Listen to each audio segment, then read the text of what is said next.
ਵਾਹਿਗੁਰੂ ਜੀ ਕਾ ਖਾਲਸਾ ਵਾਹਿਗੁਰੂ ਜੀ ਕੀ ਫਤਿਹ। ਇਸ ਵਲੋਗ ਦੇ ਵਿੱਚ ਤੁਹਾਡਾ ਸਵਾਗਤ ਹੈ ਜੀ।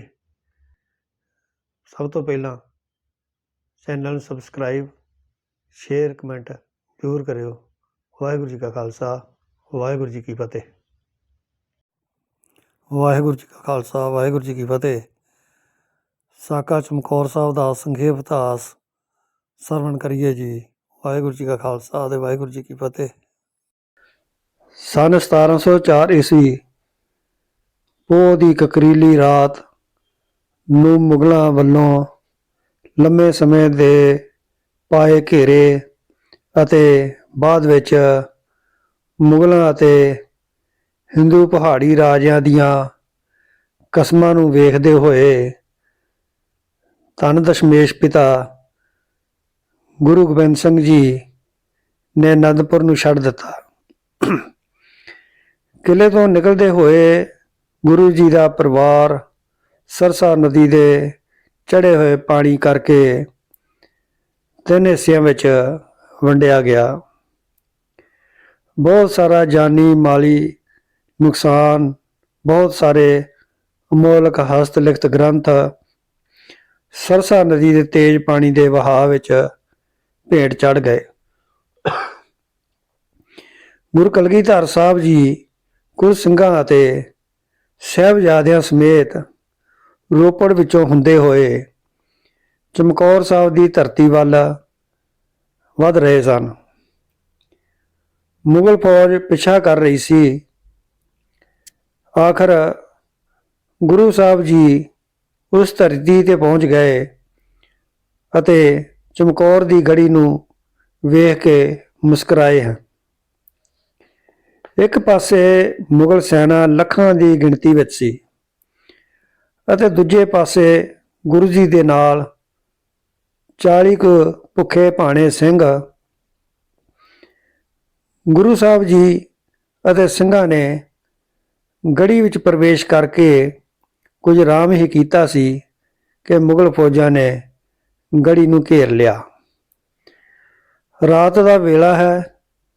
ਗੜੀ ਦੀ ਕੱਚੀ ਕੰਧ ਦੇ ਆਸ-ਪਾਸ ਮੁਗਲ ਸੈਨਾ ਨੇ ਘੇਰਾ ਪਾਇਆ ਹੈ, ਪਰ ਸਿੰਘ ਕਿਸੇ ਭੈ ਵਿੱਚ ਨਹੀਂ, ਚੜ੍ਹਦੀ ਕਲਾ ਵਿੱਚ ਸਨ।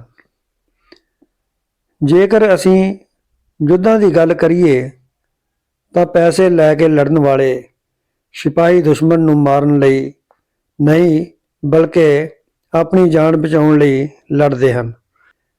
ਸਾਹਮਣੇ ਦੁਸ਼ਮਣ ਨੂੰ ਖਤਮ ਕਰਨ ਨਾਲੋਂ ਉਹਨਾਂ ਨੂੰ ਆਪਣੀ ਜਾਨ ਬਚਾਉਣ ਦੀ ਜ਼ਿਆਦਾ ਫਿਕਰ ਹੁੰਦੀ ਹੈ।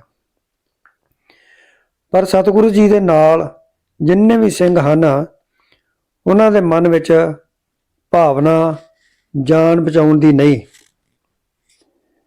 ਬਲਕਿ ਧਰਮ ਯੁੱਧ ਦੇ ਚਾਉ ਹੇਤ ਪੁਰਜਾ ਕੱਟ ਮਰਨ ਦੀ ਹੈ। ਸਿੰਘ ਪੂਰੇ ਜੋਸ਼ ਚੜ੍ਹਦੀ ਕਲਾ ਵਿੱਚ ਸਨ। ਦਿਨ ਚੜ੍ਹਿਆ, ਯੁੱਧ ਆਰੰਭ ਹੋ ਗਿਆ। ਸਤਿਗੁਰੂ ਜੀ ਨੇ ਸਿੰਘਾਂ ਨੂੰ ਹੁਕਮ ਕੀਤਾ ਕਿ ਮੁਗਲ ਸਰਦਾਰਾਂ ਨੂੰ ਆਪਣਾ ਨਿਸ਼ਾਨਾ ਬਣਾਓ। ਮੁਗਲ ਸਰਦਾਰ ਨਾਹਰ ਖਾਂ, ਜੋ ਕਿ ਮਲੇਰਕੋਟਲੇ ਦਾ ਰਹਿਣ ਵਾਲਾ ਸੀ, ਹਮਲਾਵਰ ਹੋ ਕੇ ਸਾਥੀਆਂ ਨਾਲ ਅੱਗੇ ਵਧਿਆ ਤਾਂ ਸਤਿਗੁਰੂ ਜੀ ਨੇ ਉਸ ਨੂੰ ਪਾਰ ਬੁਲਾ ਦਿੱਤਾ। ਯੁੱਧ ਦਾ ਮੈਦਾਨ ਮੁਗਲ ਸਿਪਾਹੀਆਂ ਦੀਆਂ ਲੋਥਾਂ ਨਾਲ ਭਰ ਗਿਆ ਅਤੇ ਧਰਤੀ ਖੂਨ ਨਾਲ ਰਤੀ ਗਈ। ਗੜੀ ਵਿੱਚੋਂ ਨਿਕਲਣ ਵਾਲੇ ਤੀਰ, ਗੋਲੀਆਂ ਦੁਸ਼ਮਣਾਂ ਨੂੰ ਵਿੰਨ੍ਹੀ ਜਾ ਰਹੀਆਂ ਸਨ। ਇਸ ਤਰੀਕੇ ਨਾਲ ਸਿੰਘ ਵੀਰਤਾ ਤੇ ਦਲੇਰੀ ਨਾਲ ਲੜਦੇ ਰਹੇ। ਅਖੀਰ ਇਤਿਹਾਸ ਦੇ ਪੰਨਿਆਂ ਵਿੱਚ ਚਮਕੌਰ ਦੀ ਗੜੀ ਤੇ ਉਹ ਸਮਾਂ ਆ ਗਿਆ ਜਦ ਕਲਗੀਧਰ ਪਿਤਾ ਜੀ ਨੇ ਧਰਮ ਯੁੱਧ ਵਿੱਚ ਆਪਣੇ ਹੱਥੀਂ ਪੁੱਤਰਾਂ ਨੂੰ ਰਣ ਤੱਤੇ ਅੰਦਰ ਸ਼ਹਾਦਤ ਜਾਮ ਪੀਣ ਲਈ ਘੱਲਿਆ। ਜਵਾਨੀ ਦੀ ਦਲੀਜ ਤੇ ਪੈਰ ਰੱਖ ਰਹੇ ਪੁੱਤਰਾਂ ਨੂੰ ਲਾੜੀ ਮੌਤ ਵਿਆਹੁਣ ਲਈ ਹੱਥੀਂ ਤਿਆਰ ਕੀਤਾ। ਸਿੱਖ ਧਰਮ ਵਿੱਚ ਕੁਰਬਾਨੀਆਂ ਦਾ ਇਤਿਹਾਸ ਬੜਾ ਲੰਬੇਰਾ ਹੈ। ਛੋਟੀ ਉਮਰੇ ਵੱਡੇ ਇਤਿਹਾਸ ਦੀ ਸਿਰਜਣਾ ਸਿੱਖ ਧਰਮ ਦੇ ਜਨਮਦਾਤਿਆਂ ਅਤੇ ਪੈਰੋਕਾਰਾਂ ਨੇ ਕੀਤੀ ਹੈ। ਕੁਰਬਾਨੀਆਂ ਦੇ ਇਤਿਹਾਸ ਦੀ ਗਾਥਾ ਵਿੱਚ ਗੁਰੂ ਸਾਹਿਬਾਨ ਦੀ ਸ਼ਹੀਦੀ, ਸਾਹਿਬਜ਼ਾਦਿਆਂ ਦੀ ਕੁਰਬਾਨੀ ਅਤੇ ਮਹਾਨ ਸੂਰਮਿਆਂ ਦੀਆਂ ਸ਼ਹਾਦਤਾਂ ਦੇ ਸੁਨਹਿਰੀ ਪੰਨੇ ਉਕਰੇ ਹੋਏ ਹਨ। ਸਿੱਖ ਧਰਮ ਦੇ ਬਾਨੀ ਸਾਹਿਬ ਸ੍ਰੀ ਗੁਰੂ ਨਾਨਕ ਦੇਵ ਜੀ ਨੇ ਨਿਰਮਲ ਪੰਥ ਦੀ ਸਥਾਪਨਾ ਕਰਦਿਆਂ ਹੱਕ, ਸੱਚ, ਨਿਆਂ ਅਤੇ ਨੇਕੀ ਦਾ ਰਸਤਾ ਬਣਾਇਆ। ਸਾਹਿਬਜ਼ਾਦੇ ਅਜੀਤ ਸਿੰਘ ਜ਼ੁਲਮ, ਜਬਰ, ਅਨਿਆਂ, ਝੂਠ ਅਤੇ ਬਦੀ ਦੀਆਂ ਤਾਕਤਾਂ ਵਿਰੁੱਧ ਆਵਾਜ਼ ਉਠਾਈ। ਰਾਜੇ ਸ਼ੀਹ ਮੁਕੱਦਮ ਕੁੱਤੇ ਕਹਿ ਕੇ ਸਮੇਂ ਦੇ ਜ਼ੁਲਮ ਦਾ ਸਾਹਮਣਾ ਕੀਤਾ। ਸਿੱਖ ਇਤਿਹਾਸ ਦੀਆਂ ਸ਼ਹਾਦਤਾਂ ਅਨੂਠੀਆਂ ਤੇ ਵਿਲੱਖਣ ਹਨ, ਪਰੰਤੂ ਸ੍ਰੀ ਗੁਰੂ ਗੋਬਿੰਦ ਸਿੰਘ ਜੀ ਮਹਾਰਾਜ ਤੇ ਸਾਹਿਬਜ਼ਾਦਿਆਂ ਦੀਆਂ ਸ਼ਹਾਦਤਾਂ ਸੰਸਾਰ ਦੇ ਇਤਿਹਾਸ ਵਿੱਚ ਦੁਰਲੱਭ ਹਨ। ਸ਼ਹਾਦਤ ਅਨਿਆਂ, ਜ਼ੁਲਮ ਤੇ ਝੂਠ ਵਿਰੁੱਧ ਗਵਾਹੀ ਹੁੰਦੀ ਹੈ। ਸ਼ਹਾਦਤ ਦਾ ਮੁਕਾਮ ਬਹੁਤ ਉੱਚਾ ਹੁੰਦਾ ਹੈ। ਇਸ ਨੂੰ ਪ੍ਰਾਪਤ ਕਰਨ ਵਾਸਤੇ ਨਿਭਾਉਣ ਸਰਲ ਨਹੀਂ ਹੈ। ਸ਼ਹਾਦਤ ਐਸੀ ਮਰਨੀ ਹੈ, ਜੋ ਮਰਦਾ ਹੈ ਉਹ ਜਨਮ ਮਰਨ ਤੋਂ ਮੁਕਤ ਹੋ ਜਾਂਦਾ ਹੈ। ਰਣ ਵਿੱਚ ਜੂਝ ਕੇ ਸ਼ਹਾਦਤਾਂ ਵੀ ਸਿੱਖ ਇਤਿਹਾਸ ਵਿੱਚ ਹੋਈਆਂ ਅਤੇ ਅਸਹਿ ਤੇ ਅਕਹਿ ਕਸ਼ਟ ਸਹਾਰਦਿਆਂ ਹੋਇਆ ਬਲੀਦਾਨ ਵੀ ਸਿੱਖਾਂ ਨੇ ਕੀਤੇ। ਰਣ ਤੱਤੇ ਜੂਝ ਕੇ ਸ਼ਹਾਦਤ ਦੇ ਇਤਿਹਾਸ ਵਿੱਚ ਚਮਕੌਰ ਦੀ ਧਰਤੀ ਬੜੀ ਭਾਗਾਂ ਭਰੀ ਹੈ, ਜਿਸ ਨੂੰ ਮਹਾਨ ਤੀਰਥ ਮੰਨਿਆ ਜਾਂਦਾ ਹੈ। ਅੱਲਾ ਯਾਰ ਖਾਂ ਦੇ ਸ਼ਬਦਾਂ ਵਿੱਚ ਚਮਕੌਰ ਦੀ ਜੰਗ ਦੁਨੀਆ ਦੇ ਇਤਿਹਾਸ ਵਿੱਚ ਬੇਜੋੜ ਤੇ ਅਸਾਵੀਂ ਜੰਗ ਮੰਨੀ ਜਾਂਦੀ ਹੈ। ਇੱਕ ਪਾਸੇ 40 ਦੇ ਕਰੀਬ ਭੁੱਖੇ ਪਾਣੇ, ਦੂਜੇ ਪਾਸੇ ਲੱਖਾਂ ਦੀ ਕੁਮਦ, ਕੱਚੀ ਗੜੀ, ਭੁੱਖੇ ਢਿੱਡ, ਨਾ ਗੋਲਾ ਬਰੂਦ, ਬਸ ਕੋਲ ਤੇਗਾਂ ਤਲਵਾਰਾਂ ਬਰਛੇ ਸਨ। ਦੁਸ਼ਮਣ ਦਾ ਮੁਕਾਬਲਾ ਕਰਨਾ ਸੀ, ਪਰ ਨੀਲੇ ਦੇ ਸ਼ਾਹ ਸਵਾਰ ਬਾਜਾਂ ਵਾਲਾ ਨਾਲ ਸੀ, ਫਿਰ ਡਰ ਕਿਸ ਦਾ। ਬੁਲੰਦ ਹੌਸਲੇ ਰਣ ਤੱਤੇ ਖਾਲਸਾ ਜੂਝਣ ਲੱਗ ਪਿਆ। ਭਾਰੀ ਯੁੱਧ ਵਿੱਚ ਖਾਲਸਾ ਦੁਸ਼ਮਣ ਦੀ ਚਾਲ ਨੂੰ ਪਛਾੜ ਰਿਹਾ। ਸਿੰਘ ਕਾਲ ਰੂਪ ਬਣ ਗਏ ਸਨ। ਯੋਧੇ ਖੁਮਾਰੀ ਵਿੱਚ ਝੂਮ ਝੂਮ ਵਾਰ ਕਰ ਰਹੇ ਸਨ। ਸਿੱਖ ਯੋਧੇ ਮਨ ਹੀ ਮਨ ਵਿੱਚ ਸੋਚ ਰਹੇ ਸਨ ਕਿ ਸਾਰੇ ਮੇਰੇ ਲਖਤੇ ਜਿਗਰ ਹੈ, ਸਾਰੇ ਮੇਰੇ ਪੁੱਤਰ ਹੈ।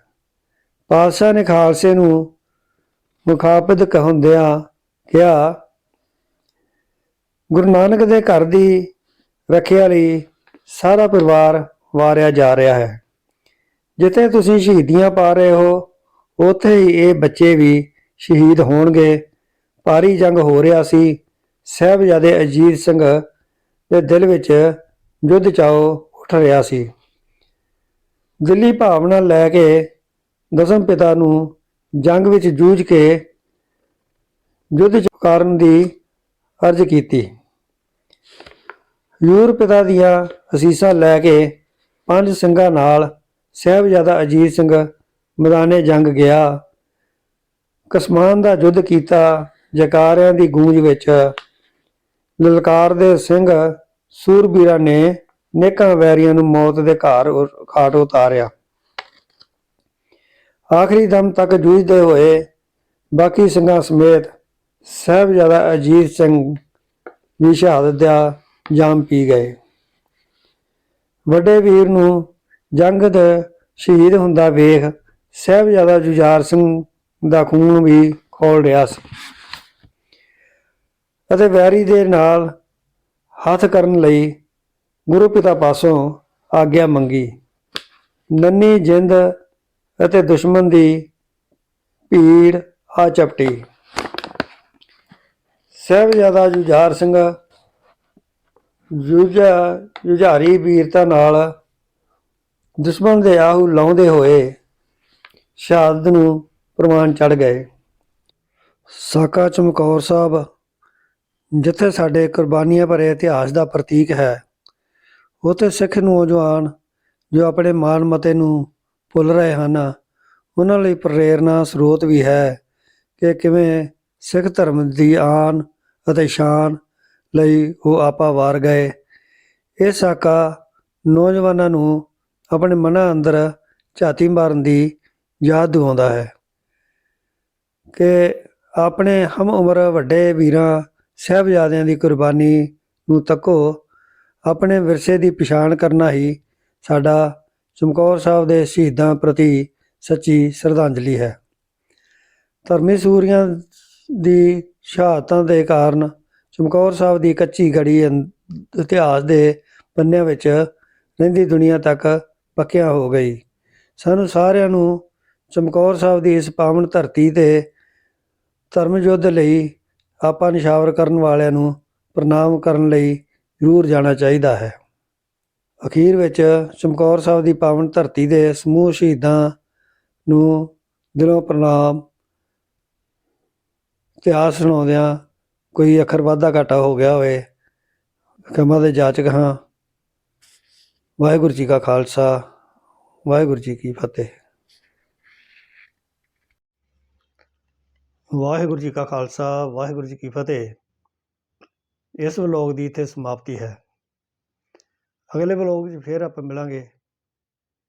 ਵਾਹਿਗੁਰੂ ਜੀ ਕਾ ਖਾਲਸਾ, ਵਾਹਿਗੁਰੂ ਜੀ ਕੀ ਫਤਿਹ।